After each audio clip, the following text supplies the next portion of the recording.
Olá, pessoal, bem-vindos e bem-vindas novamente. Retomamos hoje com mais um encontro super interessante sobre caminhos de inovação no setor público.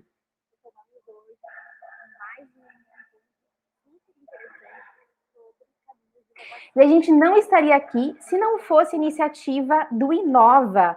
O Inova é o Laboratório de Inovação do Ministério Público do Estado do Rio de Janeiro. Por isso, eu vou convidar inicialmente a Júlia Rosa para falar um pouquinho sobre o que é o Inova e a gente poder, então, iniciar a programação do dia. Oi, boa tarde, pessoal. Bem-vindos, bem-vindas. Obrigada por assistirem hoje. É um prazer estar aqui, falar um pouquinho, então, sobre o Inova. Eu sou líder de projetos aqui no laboratório. O laboratório ele surgiu em 2019, né? Então, ele ainda é recente. A partir de uma perspectiva de certas dificuldades no estado do Rio de Janeiro, questão de governança e dessa necessidade de reinvenção que o setor público, não só no Rio de Janeiro, mas no Brasil inteiro, que está no mundo, tem visto também, né? A necessidade de reinventar, de ir atrás de soluções para problemas cada vez mais complexos e muitas soluções que passam também por questão de transformação digital e de soluções digitais, né, para certas questões. Esses problemas complexos eles acabam perpassando muito o planejamento das instituições, então fez muito sentido o Inova ele surgir dentro da estrutura de planejamento do Ministério Público aqui do Rio de Janeiro, né? Ele faz parte da Subplan, então ele é um componente de experimentação dentro do planejamento da instituição. E ele surge, então, com os objetivos de desenvolver experimentos, tanto na atividade fim quanto na atividade meio da instituição, prospectar no Brasil e no mundo outras soluções inovadoras, né? A gente sempre fala que não dá para reinventar a roda, e também difundir essa cultura de inovação dentro e fora da instituição. A gente acredita muito também em promover a integração em redes de inovação, então, aquela máxima de que ninguém inova sozinho. Então, dentro desse contexto, o Inova ele surge pensando bastante em ferramentas, né? Como que a gente constrói esses experimentos, como que a gente atinge esses objetivos com ferramentas específicas, né? Então, a gente construiu a equipe e construiu o nosso método de trabalho baseado em algumas ferramentas, que são design, comunicação, a própria questão do novo direito público, ciência de dados, que a gente trabalha bastante também, e gestão pública a partir da ideia de avaliação de impacto. E a gente, dentro do Inova, a gente atua com algumas avenidas estratégicas, né, para a nossa atuação. A inovação aberta é uma delas, e ela perpassa também algumas outras, né? A gente também trabalha bastante com contratações inovadoras, a ideia de pesquisar, estudar e usar contratações inovadoras. Então, a inovação aberta e as contratações inovadoras, elas conversam muito, então essa conversa de hoje aqui é um momento muito rico para a gente, enquanto Inova, mas também esperamos que vocês aproveitem bastante. Temos aqui duas referências nesse tema, então vamos falar então, sobre essas contratações inovadoras, esses instrumentos jurídicos, porque a gente está construindo nesse momento o Impacta, né? O Impacta é o programa de inovação aberta do Ministério Público do Rio de Janeiro, e o Impacta, ele está com as inscrições abertas. Depois a Débora vai passar um vídeo mostrando um vídeo para chamar para as inscrições. A gente está buscando equipes, startups, empresas para 9 desafios, que compreendem também a atividade fim e meio da instituição, e as inscrições vão até o dia 2 de novembro. A gente está recebendo agora inscrições para incubação e para aceleração. Então, a inovação aberta, ela vai a gente acredita muito no impacto, né? A inovação aberta como esse espaço para potencializar, então, essa busca por soluções. E não adianta só buscar, né? A gente também tem que contratar elas, então, por isso que essa discussão acaba sendo tão importante. A gente acredita muito que o papel dos órgãos de controle serem um pouco desbravadores, né? Darem esse exemplo a ser seguido, e principalmente pelo executivo, né? Então, a gente acredita muito que esse é um momento extremamente rico para experimentar e discutir e descobrir esses novos caminhos. Então, vou passar para a Débora, mais tarde a gente pode falar mais sobre o Impacta, e aí a gente passa para a Débora para ela passar o vídeo e depois a gente segue com os nossos incríveis palestrantes. Obrigada, gente. Obrigada, Júlia. A Júlia deu só alguns vislumbres, né, do que seria o Impacta, e a gente vai deixar vocês com um pouquinho mais de água na boca agora mostrando o vídeo. No final, a gente vai esclarecer mais algumas dúvidas e aprofundar sobre o tema.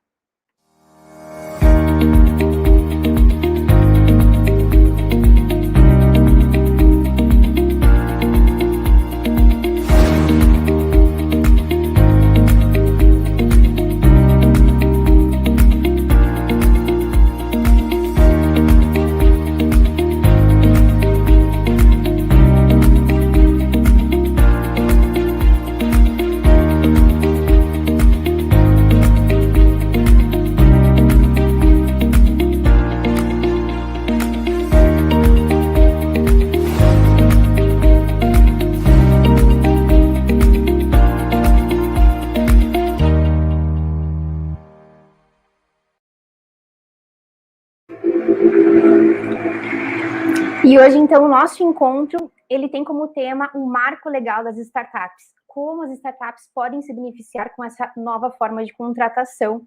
E a gente tem 2 expoentes no assunto, Carolina Mota Mourão, que eu vou chamar agora.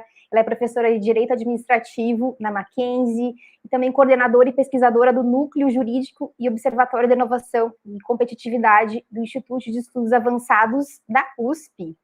Carolina Mota Mourão, seja muito bem-vinda. Oi, Débora, boa tarde. Quero agradecer em primeiro lugar ao convite que você e a Júlia me fizeram aí para participar desse debate e para a abertura, digamos assim, dessa chamada aí por participantes para o programa Impacta, né, Inova do Ministério Público, uma belíssima iniciativa aí voltada à inovação aberta. Também é muito bom estar aqui com o meu colega, que logo mais o pessoal vai assistir, que é o Rafael Fácio, procurador lá no estado de São Paulo, né? E a gente tem feito trocas interessantíssimas a respeito do tema. Bom, tentando aqui ser rápida e trazer uma discussão interessante aí para vocês sobre o marco legal das startups. A gente poderia passar aqui discutindo o marco legal das startups, da perspectiva jurídica, diversas horas, né? Tem diversas questões para serem trabalhadas, discutidas, pensadas. Então, eu vou tentar aqui, no tempo que vocês me deram, trazer um panorama geral e tentar pontuar aí que questões que são importantes de serem pensadas, debatidas, discutidas, inclusive pensando num programa de inovação aberta, ok? Então, vamos lá, né? Acho que são 4, eu diria, para apresentar, dar esse cenário sobre o marco legal das startups, que foi recentemente aprovado, né? Se a gente for pensar, foi aprovado nesse ano de 2021, após um razoável debate a respeito da matéria, de como é que se deveria regular incentivos à constituição de startups no Brasil. Isso não é um debate simples, não é um debate novo, embora startup seja um tema da modernidade, digamos assim, dos nossos tempos, não é um debate novo, havia diferentes visões, mas finalmente a gente pode resumir o assunto todo dizendo, a gente teve aí a edição da lei, né, depois de um intenso debate aí nesse ano de 2021. Eu acho que é importante para quem quer começar a entender o marco legal das startups, olhar para a lei a partir de 4 perspectivas. Então, assim, só para tentar pontuar e desenhar.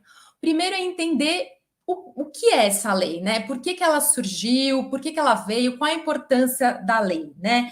Depois é tentar entender o que ela trouxe de positivo, quais foram os avanços. Então, vou também tentar pontuar isso muito rapidamente para aqueles que estão nos escutando e que vão participar da chamada ou que querem entender um pouco de inovação aberta no Brasil, que querem tentar entender qual o papel das startups e do empreendedorismo inovador nisso tudo. Depois, um terceiro aspecto é entender quais são as dificuldades também que foram trazidas pela lei, ou mesmo quais são as dificuldades enfrentadas pelas startups para se inserirem no ambiente de inovação. E aí, por fim, acho que justamente conectando a esses desafios, é importante olhar para o ambiente mais geral no qual as startups estão inseridas. Então, vamos lá. Primeiro ponto, primeiro aspecto, Afinal, o que é esse marco legal das startups que todo mundo comenta e vem comentando nos últimos tempos, né? Então, uma lei complementar que foi aprovada em junho de 2021, depois de um razoável debate a respeito da matéria, e que tem alguns objetivos, né? Entre eles, desburocratizar, facilitar a constituição de pequenas empresas, né, com esse formato de startup, estimular esse setor e criar um novo ambiente regulatório de desenvolvimento para as empresas de cunho tecnológico, né?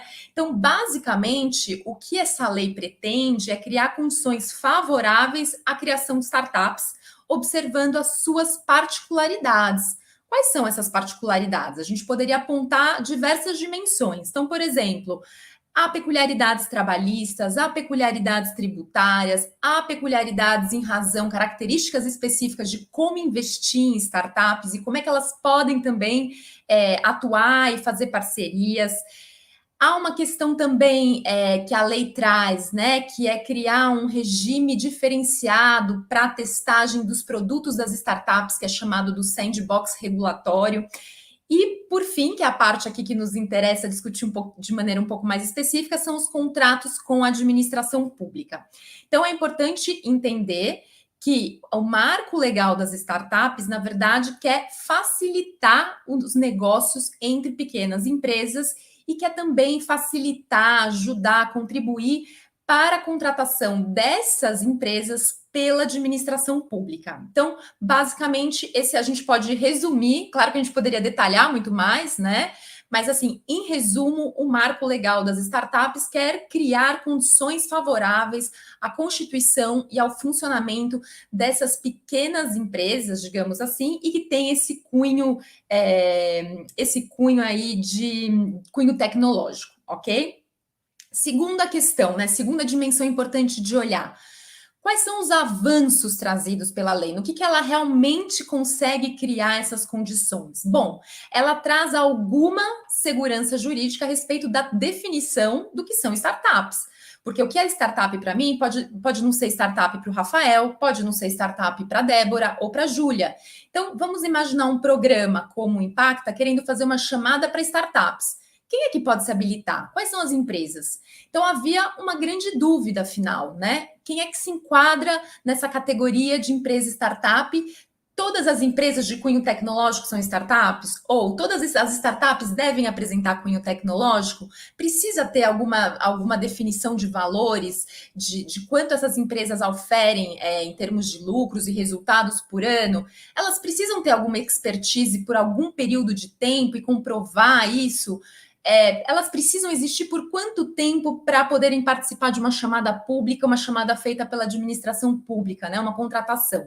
Então, pairavam dúvidas, né? E essas empresas, digamos assim, elas não competiam e não competem de forma em pé de igualdade, digamos assim, com grandes empresas que fazem inovação. Então, uma coisa é uma startup que está começando, um aluno de uma universidade teve uma ideia, conseguiu transformar essa ideia, criar tentar imaginar um plano de negócio para essa ideia ser inserida no mercado, quer criar uma empresa. Como é que essa empresa em desenvolvimento de base tecnológica, pautada no conhecimento, vai competir com uma grande empresa, né? Uma Microsoft, uma Google, enfim, outras empresas grandes. Então, era preciso conseguir diferenciar na dimensão jurídica esses grupos de empresas, inclusive para tornar o ambiente de negócios mais seguro e mais favorável a essa diversificação.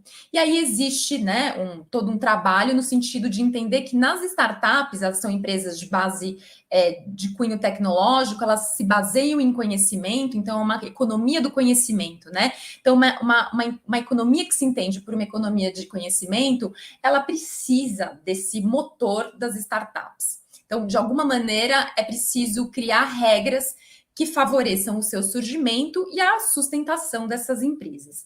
Então, nesse sentido, a gente pode dizer que a lei, o marco legal das startups andou muito bem, trouxe parâmetros mais seguros e firmes e estáveis para que a gente consiga definir, criar categorias, o que é uma empresa que pode ser considerada uma startup. Então, até aí, andamos muito bem. Outro aspecto fundamental da lei, acho que vale a pena ressaltar seja para quem é da área jurídica ou para quem não é da área jurídica, né, da área do direito, mas é legal de saber, é importante, é que o marco legal, ele reconhece o empreendedorismo inovador como um valor, né, como um vetor do desenvolvimento econômico, social e ambiental.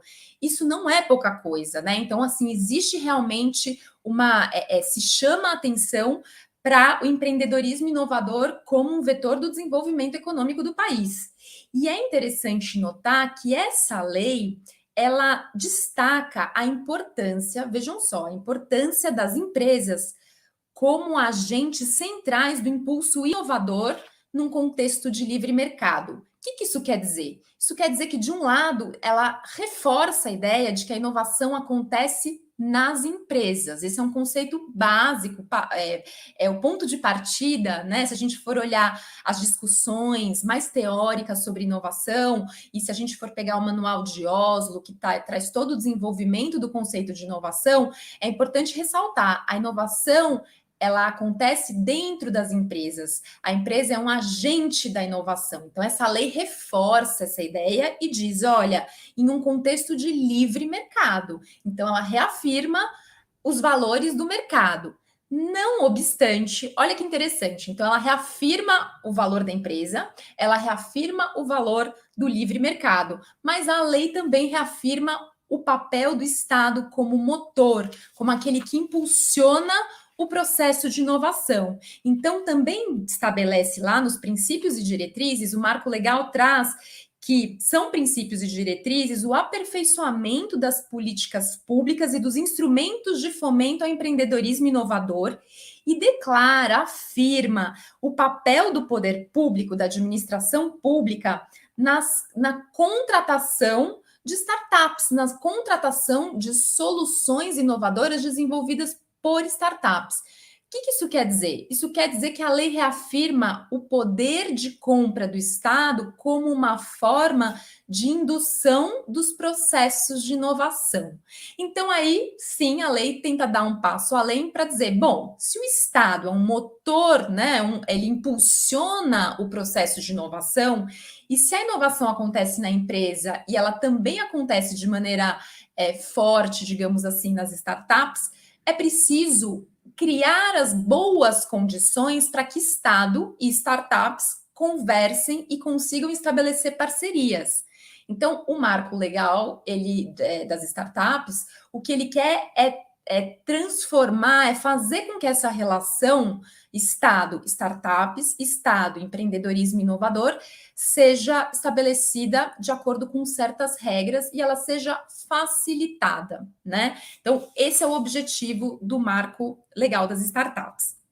E para isso, a lei traz uma série de instrumentos, entre os quais, e acho que o Rafael, imagino, vai desenvolver um pouco mais a respeito desse tema, nós encontramos aí o contrato público para solução inovadora. Então, a lei desenha um tipo contratual, traz regras, prevê cláusulas nesses contratos para facilitar, né, estabelece um padrão de como é que vai se dar a contratação, como é que vai se dar essa aproximação entre poder público e empresa inovadora, empreendedorismo inovador. Então, é isso que a lei traz, e especificamente no contrato público para solução inovadora, nós identificamos lá nos artigos da lei uma série de regras que devem ser seguidas, né? E algumas questões como é que se define a divisão de riscos, né? O compartilhamento de riscos entre poder público e startup, como é que se define a titularidade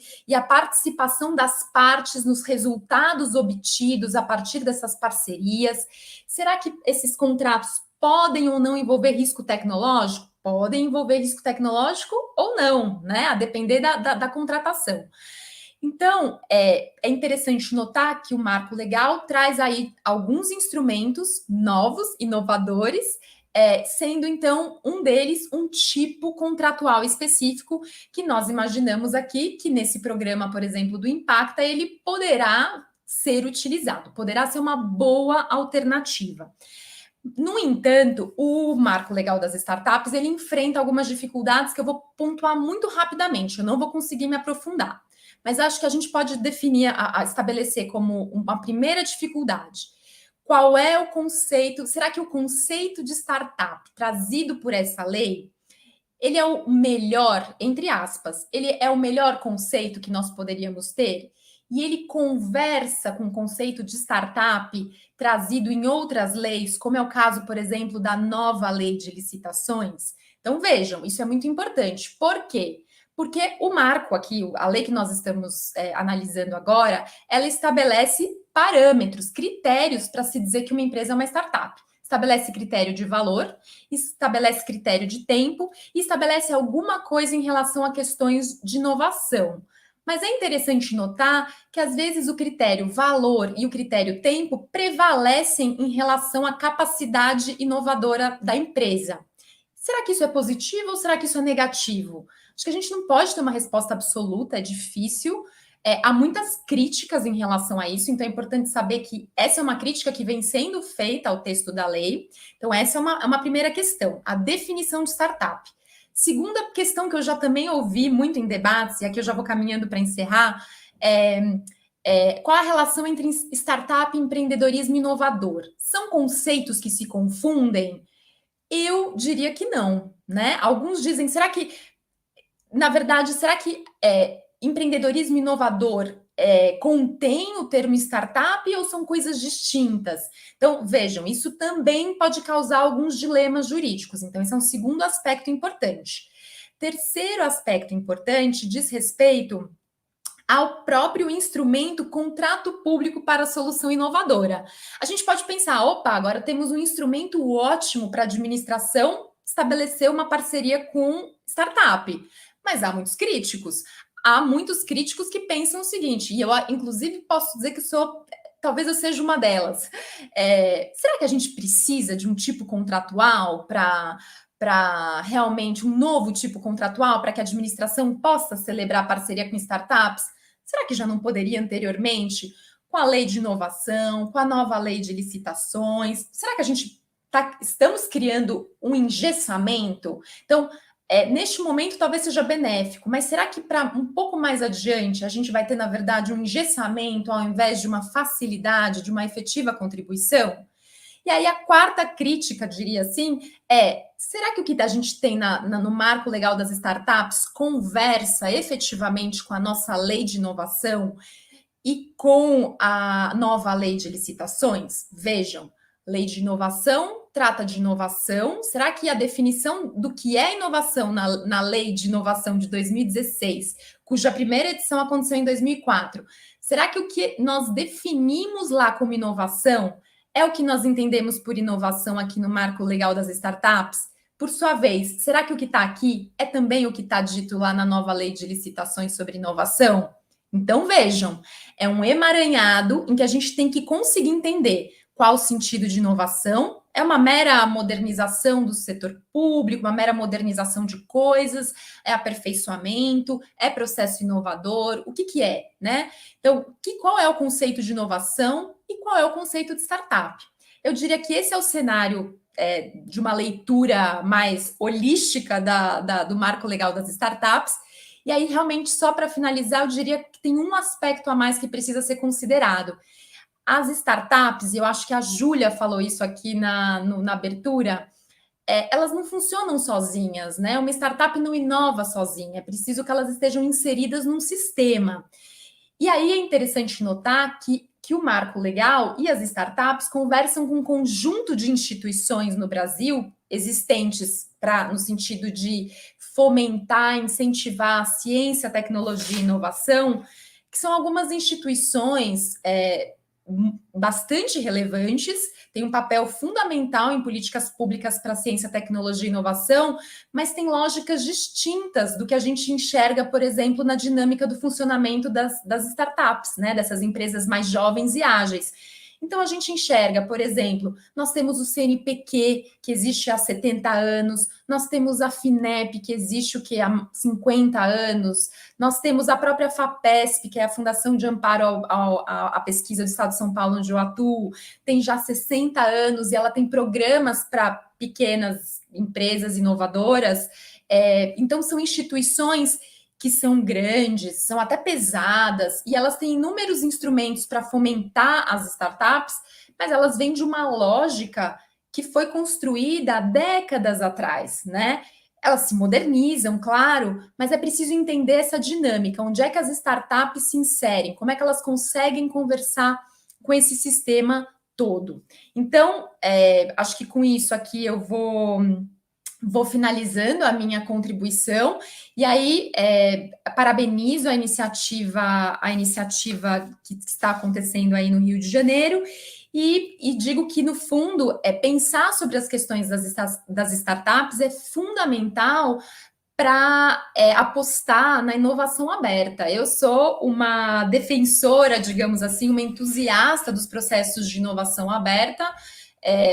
Sozinhos nós não fazemos grandes coisas, grandes avanços. Claro que às vezes a gente precisa estar um pouco sozinho para quebrar um pouco a cabeça, mas a colaboração ela é sempre muito bem-vinda, né? Eu venho trabalhando aí em projetos, notadamente na plataforma Desafios, né? Desafios.gov, e a gente tem visto avanços importantes aí. Fico muito feliz de enxergar que essas diversas iniciativas, estão avançando no país. Bom, muito obrigada e desculpem se eu passei um pouquinho do meu tempo. Imagina, Carolina, é um prazer ouvir você. Obrigada por trazer, né, toda essa tua experiência, vários conceitos importantes, para, inclusive, abrir a fala do Rafael Fácio, procurador do Estado de São Paulo, que também vai trazer muitas das suas experiências a respeito. Eu vou deixar vocês um pouquinho aí na tela ainda para dialogarem a respeito. É contigo, então, Rafael. Bem, Débora, muito obrigado, e eu concordo, é uma delícia ficar ouvindo a Carol aqui falar, dá vontade até de abrir o microfone e começar a conversar, e de fato ela trouxe ponderações muito importantes sobre o marco legal de startups. Eu acho que a gente tem de fato agora aqui um instrumento novo, um instrumento que não vai resolver todos os nossos problemas, isso a gente tem que deixar isso muito claro, um instrumento que vai trazer desafios para a implementação, mas que, eu acho que isso é um ponto pacífico, mesmo entre os críticos, que a gente ganha um instrumento novo na nossa caixa de ferramentas da legislação, um instrumento que a gente tem que aprender ainda a usar, ensinar a administração pública a incorporar isso nas suas práticas, para que a gente não crie um efeito de engessamento, pelo contrário, para que a gente consiga criar um instrumento que nos faça dar um passo à frente. Meu nome é Rafael, sou procurador de Estado, como a Débora e a Carol anteciparam. Né? Na Procuradoria, eu coordeno sou um dos coordenadores hoje do núcleo que a gente tem de propriedade intelectual e inovação. Eu coordeno o assessoramento jurídico das ICTs aqui do Estado, sobretudo as da administração direta. Montamos um toolkit amplo aí com várias minutas, instrumentos, chamamentos públicos, contratos envolvendo o marco legal de inovação. Fui no ano passado consultor do BID para compra pública de inovação e inovação aberta, por isso fico muito feliz de estar aqui numa iniciativa de inovação aberta, promovida aí pelo MP. Muito legal saber que o MP também está valorizando e se inserindo nesse ecossistema. E hoje, atualmente, eu estou cedido parte do tempo aí da Procuradoria para trabalhar num projeto com o Fórum Econômico Mundial, para construir um guia para o Brasil para contratação pública de inovação, mas num recorte muito específico, contratação pública de inteligência artificial.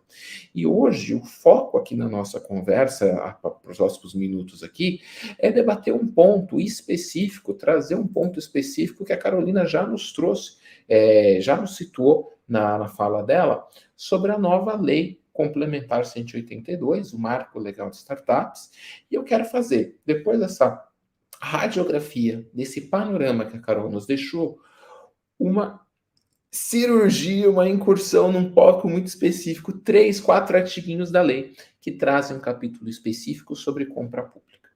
Nos programas de inovação aberta e as iniciativas do Impacta, mas também tem o PitGov em São Paulo, tem o BNDES Garage, tem várias iniciativas de inovação aberta pipocando e que pipocaram no Brasil, sobretudo entre 2015 e 2020, com pitches, hackathons, chamamentos e outros nomes aí, um pouco de moda, né? Mas todas enfrentaram um problema muito grande. A gente projeta por meio do chamamento um problema que a gente tem dentro da administração pública, constrói uma solução em parceria, às vezes com startup ou com o setor privado, testa, valida, e no final dessa história a gente não tinha um elo fundamental, a possibilidade de fazer a contratação que a administração, dessa solução que a administração não só ajudou a conceber, mas como também testou e validou. Esse elo perdido dentro desses programas de inovação aberta agora tem uma resposta no direito positivo. E como a Carol bem disse, isso não significa, e não é para ser assim, que a única forma de fazer parceria com startup é por meio do marco legal. Não é isso. O marco legal traz uma modalidade nova de licitação, de contratação pública, que tinha como objeto resolver esse problema específico que a gente estava trazendo aqui. Esse elo, depois de um procedimento em que a gente licita não um objeto, mas expõe para o setor privado um problema, a possibilidade de testar uma solução e, se tiver tudo certo, ela resolver nosso problema, a gente tem uma fase subsequente de contratação.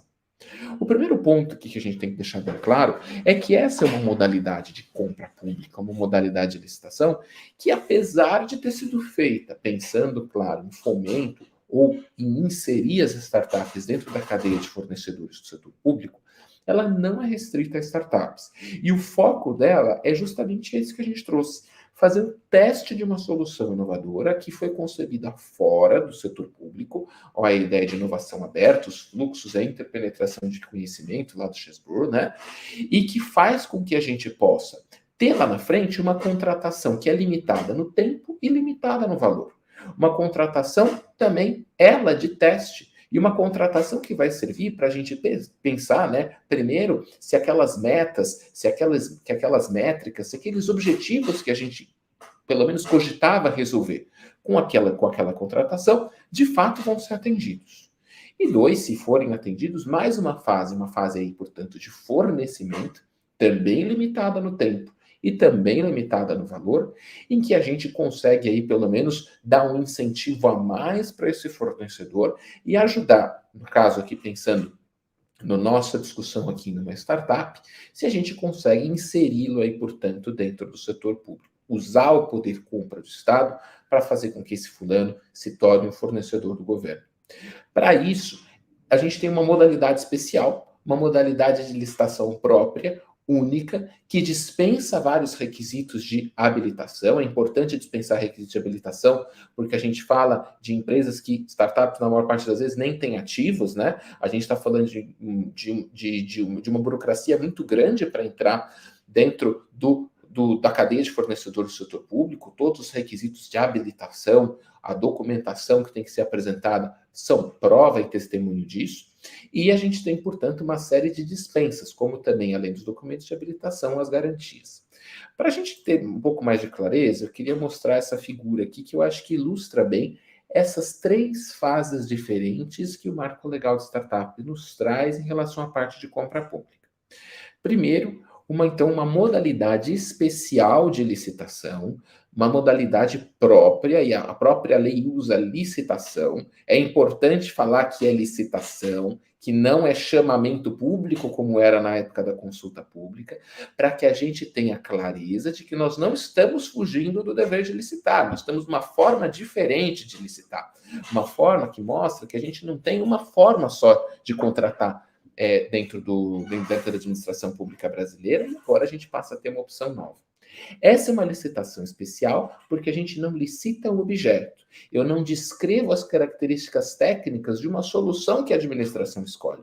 Mas, pelo contrário, eu coloco o meu problema, eu descrevo o problema e tenho uma dispensa legal da necessidade de descrever os aspectos técnicos da solução. Essa licitação resulta, claro, num edital, numa avaliação por uma comissão, numa negociação e no instrumento que a Carol já antecipou, que é o contrato público de solução inovadora, para solução inovadora, que aqui é o passo do meio. Um contrato, e aqui com tempo e valores limitados, então, portanto, uma lógica aqui de teste, em que a gente tem que aferir após aí o período aí de 12 meses, prorrogável por mais 12, se a gente de fato resolveu o problema que estava previsto ali no meu edital. Se aquele teste, ou melhor, aqueles testes, porque a gente pode resultar aqui de mais de um CPSI celebrado nessa fase, resolve de fato o problema para o qual ele se pretendia, pelo menos, resolver. E aqui, se a gente tiver as metas alcançadas, a gente pode migrar para uma terceira fase, uma nova contratação com o mesmo fornecedor do CPSI. Aí, se tiver mais de um CPSI, a administração tem que escolher apenas um deles e justificar, em que eu tenho um prazo um pouquinho maior, 24 mais 24 meses, e o valor 5 vezes da fase de teste, 8 milhões. Né? Vou passar aqui rapidamente por algumas características e pensar aqui em alguns diálogos com a própria lei de licitações, um dos diálogos, um dos diplomas, né, que a Carol mencionou aqui, que a lei complementar 182 acaba invariavelmente dialogando. A gente tem na lei de licitações um conceito próprio de startup, né, mas a gente tem aqui duas contradições. A gente criou, por uma lei especial, que é a lei complementar 182, uma modalidade de licitação mais ampla do que a própria nova lei de licitações, que só se aplica para a administração pública, não inclui as empresas estatais, administração indireta, mas aqui a nossa lei nova, o marco legal, pode se aplicar às empresas estatais, sim, que podem adequar aí, portanto, seu regulamento. Portanto, FINEP, BNDES, PT, a gente tem aqui uma chance bacana de poder atualizar os nossos regulamentos. Agora, por outro lado, a lei de licitações, ela previu um conceito também diferente de startup no procedimento de manifestação de interesse e permitiu fazer uma coisa que o próprio Marco Legal de Startups resolveu não fazer, que é restringir a participação em startup. Até antevendo as dificuldades do conceito de se é startup ou não é, a nova lei, o Marco Legal, fugiu e deixou a modalidade aberta para qualquer pessoa física ou jurídica, isoladamente ou em consórcio, que queira participar desse procedimento, que lá fora a gente chama de Problem-Based Acquisition, né? Em que a gente expõe um problema em vez de especificar um objeto. Na lei de licitações, a solução foi outra. Criou um procedimento de manifestação de interesse que, por algum motivo, que o universo um dia vai nos explicar, resolveu restringir a participação em startup. Não tem nenhuma evidência ou nenhum tipo de incentivo vindo aqui desse PMI, a não ser que a gente esteja falando de startups prestarem consultoria de graça para o governo. Não me parece que é a melhor forma de incentivar, mas temos aqui, portanto, essa previsão que não dialoga. A gente tem aqui, como falava, né, o foco grande no problema. E se 9MP impacta pretenderem usar o marco legal de startups, essa é a dica fundamental. Descrever e documentar bem todas as dores que fazem parte desse nosso problema. A administração pública, isso não é segredo para ninguém, tem dificuldade de bem definir o objeto que ela contrata todo dia. Limpeza, computador, serviço de vigilância. Quando a gente fala de um problema complexo, um problema que exige aí, portanto, um procedimento como esse do Marco Legal de Startups, a gente tem que ter uma atenção redobrada em relação à descrição. Colocar o problema, de fato, como centro da contratação. A gente não pode focar em ter um CPSI para chamar de meu. Ou então, assim, de ter, por exemplo, quero usar o Marco Legal de Startups. E colocar, às vezes, o nosso desejo de usar a legislação à frente do problema que a gente pretende resolver. O CPSI, ele é adequado e é um instrumento bom e útil que faltava na legislação brasileira para a gente ter, por exemplo, um contexto de inovação sem grande percentual ou sem grande presença de risco tecnológico, a possibilidade de testar soluções diferentes para um problema encontrado. Esse é o grande nicho do CPSI, como a legislação mostra aqui. Agora, a gente tem sim a possibilidade de fazer uma interface entre o CPSI, os contratos de reembolso, né, que estão presentes, por exemplo, no regulamento da encomenda tecnológica, quando a gente tiver, por exemplo, aqui uma incerteza tão grande no objeto que possa vir até configurar um risco tecnológico. Um conceito grande, chave, difícil de definir, a gente ainda precisa talvez estudar um pouco melhor dentro do direito. Agora, temos aqui uma permissão que vem da própria legislação de que a gente faça um sistema de incentivo muito diferente aqui no CPSI e também na encomenda tecnológica, podendo, em alguns casos, remunerar o contratado não pelo resultado que ele entrega, mas sim pelo trabalho que ele executou durante aquele período. Remunerar pelo trabalho é muito diferente de remunerar por uma entrega. Exige custos e um trade-off muito grande aqui que a administração tem que fazer entre usar, claro, um sistema de remuneração ou outro. Mas a gente tem aqui a possibilidade, como mencionei, de que um desses testes tendo ou não aí risco tecnológico, tendo ou não aí possibilidade ou não de remunerar pelo trabalho ou pelo resultado que vai ser entregue. Se ele, de fato, tiver superado algumas metas, a gente consegue superar também uma fase e passar, então, do CPSI, do nosso contrato público de solução inovadora, para um contrato de fornecimento. A ideia aqui é a gente ter, como falava, numa vigência limitada e num tempo também restrito, a possibilidade de fazer, de fato, a inserção pelo menos de parte aqui daquela solução, e a gente fala aqui de soluções B2G, né, que a gente consegue trazer ou de alguma forma usar dentro do governo, colocar de fato o teste ambiente real como uma das opções que a administração pública pode se valer ou pode utilizar como um instrumento de fomento para essas empresas ou para o empreendedorismo inovador, de forma mais ampla, como a Carol trouxe. Agora, o que tem que ficar claro é que a gente tem sim vigência e valor limitado. Uma necessidade que escape aí o período temporal dos 48 meses, ou para os quais os 8 milhões não sejam suficientes, acaba, de fato, tornando o nosso CPSI um pouco, aliás, pouco útil nesse caso específico. Então, eu quis tentar fazer um mergulho rápido em cima aqui das características principais dessa modalidade nova de compra. Acho que nós temos um instrumento novo que ainda precisamos aprender a utilizar, mas que o foco principal, e eu acho que essa é uma mensagem importante da gente ter, é de que nós temos um instrumento próprio agora na legislação brasileira para a gente testar soluções dentro da administração pública. Esse mecanismo é novo, coloca o Brasil relativamente bem posicionado em relação aos nossos vizinhos da América Latina, mas tudo vai depender da forma com a qual a administração resolver utilizar esse instrumento. Aqui a gente tem que ter cautela e tem que focar muito no aspecto principal da nossa contratação e que tem que ser de qualquer contratação pública, mas em especial nas contratações de inovação. O foco tem que ser o problema. Contratar é resolver problema. E contratar inovação, a gente tem que ter um cuidado especial com isso. Então, Débora, muito obrigado. Passo aqui a palavra de novo aqui para você e a gente pode dialogar um pouquinho aqui. Obrigada, Rafael. E agora o teu último comentário, aliás, tiveram muitos, né, da Carolina e os seus também durante a palestra, agora o último sobre a importância do foco no problema. Eu vou até chamar novamente a Júlia do Inova aqui com a gente, para contar um pouco para a gente, porque no Inova, o Laboratório de Inovação do Ministério Público do Estado do Rio de Janeiro, para se chegar aos desafios que a gente está anunciando hoje no Impacta, foi um trabalho conjunto de centenas de pessoas do Ministério Público, toda uma facilitação também da semente para a gente chegar na síntese que vocês veem hoje. Então, a chance de que realmente os problemas sejam resolvidos é muito maior, né? Sem contar que no programa Impacta a gente vai ter também mentorias, teremos feedback das pessoas que vão estar envolvidas, dos mentores, dos especialistas, das equipes que estão participando, então elas têm como aprimorar as soluções. Mas para falar um pouquinho mais sobre isso, eu vou passar a palavra para você, Júlia. Obrigada, Débora. Obrigada, Carolina e Rafael. Muito bom, dá para ficar horas ouvindo vocês falando sobre isso. É um tema extremamente complexo, né? Extremamente interessante. Eu acho que eu anotei vários pontos aqui, acho que destacar, assim, de modo geral.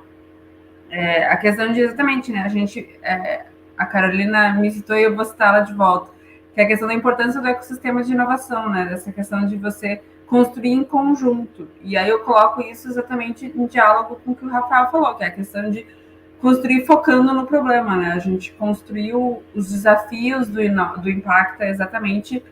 Foi um processo, se alguém quiser explorar o método que a gente fez, tem no site. Então, foi um método de exatamente construir junto com a instituição, então as pessoas da instituição, esses problemas, pensar quais são as oportunidades de inovação que existem nesses desafios. E exatamente durante o programa, uma das questões, um dos diferenciais do programa é que a gente vai ter essas mentorias com promotores, procuradores e servidores da instituição, as pessoas que vivenciam esses problemas, né, para poder construir em conjunto com as startups. Acho que isso é uma oportunidade muito interessante, né? Acho que e também a gente não precisa reduzir necessariamente apenas a GovTechs, LegalTechs, né? Eu acho que, de modo geral, a gente tem todos os desafios lá no site, não dá para explorar bastante, são 9 desafios, 3 na incubação e 6 na aceleração. E aí, as startups podem usar produtos que elas já têm, inclusive, porque a propriedade intelectual permanece com elas, né? Então, acho que isso é uma outra questão importante também para startups. E eu acho que é importante também na questão da contratação, né? Então, a propriedade intelectual permanece, então é exatamente isso, né? Como que a gente faz para ter esse feedback, né? Esse looping de quem está vivendo o problema, com quem quer resolver o problema, e exatamente aproveitar esse ecossistema de inovação e essa construção com o foco no problema e poder testar essas soluções, né? Que a gente está desenvolvendo. Então, a incubação ela vai ter 4 semanas para até 10 grupos, né? E a aceleração vai ter 4 meses e meio de duração, com até 12 outras startups ou empresas que tenham se inscrito, né? Então, queria deixar já, aproveitar o gancho, o convite para quem estiver assistindo, se quiser se inscrever, tem muitos detalhes mais lá no nosso site. Foi um prazer ouvir o Rafael e a Carolina. Se vocês quiserem fazer alguns comentários finais, comentar também a fala um do outro, né, fazer algum comentário sobre essas questões que eu trouxe do nosso desenho específico, né, do impacto. Acho que a gente botou muito esforço na construção dele e a gente tem exatamente pensado. Ele foi uma construção também de olhar essas discussões que estão acontecendo, né? A gente estudou essas questões das contratações inovadoras bastante, para pensar como que vão ser os próximos passos depois da aceleração, né? Essa questão da própria contratação, dessas soluções que forem aparecendo. É isso. Vou passar a palavra, então. Se eu puder fazer algumas observações finais, assim, até a partir do que o Rafael falou. Rafa, como sempre, parabéns aí, suas apresentações são ótimas, é muito bom trocar ideias, você me provoca a pensar mais, assim, muito bom estar aqui com a Débora e com a Júlia, né, e com aqueles que estão aí acompanhando também essa apresentação. Eu acho que, assim, eu faria uma observação a partir do que eu venho observando com experiências de inovação aberta para o setor público e no setor público.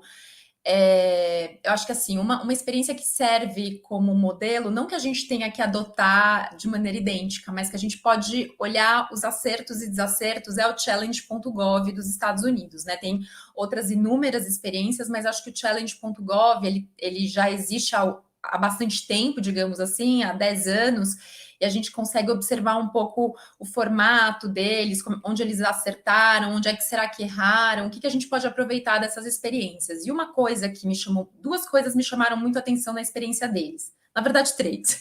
Enfim, várias, mas assim, eu destacaria aqui 3, pelo menos. A primeira delas diz respeito a entender o que o público-alvo quer, né? O que ele precisa para se mobilizar em relação a um determinado problema. Então, não adianta nada a administração ter um problema, imaginar como vai fazer essa chamada, digamos assim, enfim. E aí, não entender o que o público-alvo pode oferecer ou o que iria atraí-lo a resolver esse problema. Então, acho que tem questões jurídicas envolvidas e a propriedade intelectual, sem dúvida nenhuma, é uma questão central. Nós tínhamos uma restrição bastante grande em relação a isso com a lei de licitação tradicional, a 8666. Agora, com a nova lei de licitações, a gente conseguiu dar um passo além. A gente já tinha a possibilidade de negociar a propriedade intelectual com base na lei de inovação, mas não se aplicava exatamente aos contratos que a gente está falando. Então, a nova lei de licitações trouxe uma possibilidade maior para a gente estender essa partilha, né, essa negociação da propriedade intelectual. Enfim, de certo modo, a nossa legislação está permitindo duas coisas, assim, uma aproximação legítima do Estado com o setor privado, que antes era sempre vista com muita desconfiança. Então, não adianta a gente não conversar com o setor privado para entender o que eles estariam dispostos a oferecer. Por outro lado, o Estado não pode ser capturado por isso. Então, tem esse embate aí, esse paradoxo que existe. Então, é uma aproximação regulada, observada, e em relação às startups, que é o que a gente chamaria de empreendedorismo inovador, embora o empreendedorismo inovador não se resuma às startups, mas, assim, existe uma aproximação mais bem vista, e a legislação está tentando favorecer essa aproximação. O mesmo não acontece, digamos, com as grandes empresas, porque existem relações ainda muito perversas de captura. Mas, de todo modo, entender o que o público-alvo precisa, quer, estaria disposto é fundamental. Número 2, assim, que a experiência do Challenge mostrou. Flexibilidade. O que é um desafio hoje, o que é uma chamada hoje, o que é um procedimento hoje, o que é desenhar um problema hoje, não é o de amanhã. Então, a gente precisa conseguir entender que o procedimento é importante, mas ele não é rígido. Então, acho que essa é uma segunda questão. E aí, uma terceira questão também que me chama muito a atenção é premiações e perfis, né, e recortes de problemas versus público-alvo. Então, assim, há prêmios que podem ser de um valor pequenininho e podem ser um sucesso. Mas também, talvez, em dados momentos, a gente vê isso no Challenge, precisa de uma chamada grande, assim, para mobilizar, realmente falar, olha, o Estado está investindo nesse modelo, a gente não está fazendo só disputas, e aí começar a trabalhar essas premiações, que não precisam ser só financeiras, né? Pode ser uma residência, pode ser uma publicação, pode ser dar um distintivo para um determinado grupo, dar oportunidades. Então, as premiações também, acho que a gente, assim, é interessante nós abrirmos o nosso senso criativo aí, né?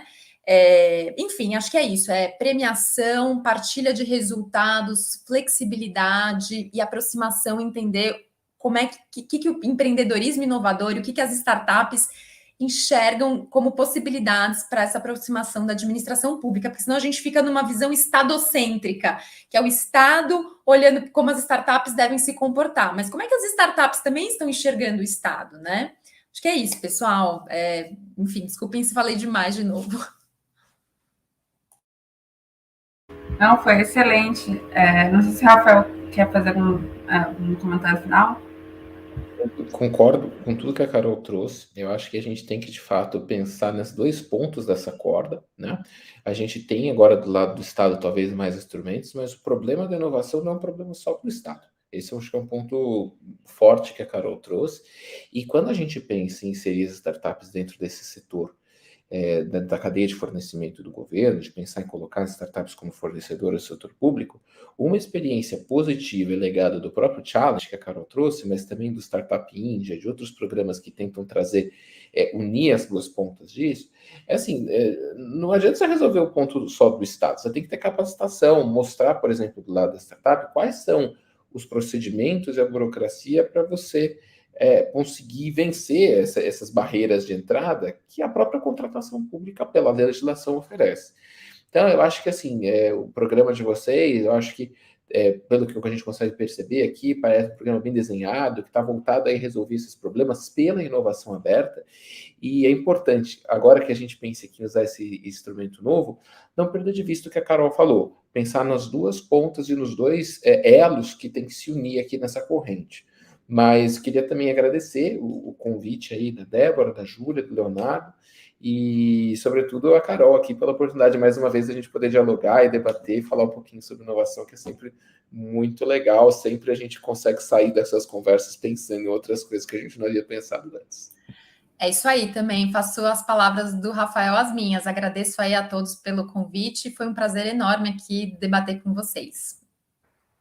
Obrigada, pessoal, muito enriquecedora a nossa fala, hoje os diálogos, trouxe aí muitos insights para a gente, então a gente finaliza hoje, deixando aí para o pessoal que está assistindo os links do Impacta, fica o nosso contato, agradecimento especial a Carolina e Rafael, por trazerem seus conhecimentos, e amanhã temos mais, acompanhe a nossa programação de amanhã também, está muito bacana, sobre dados, uso de dados no órgão público.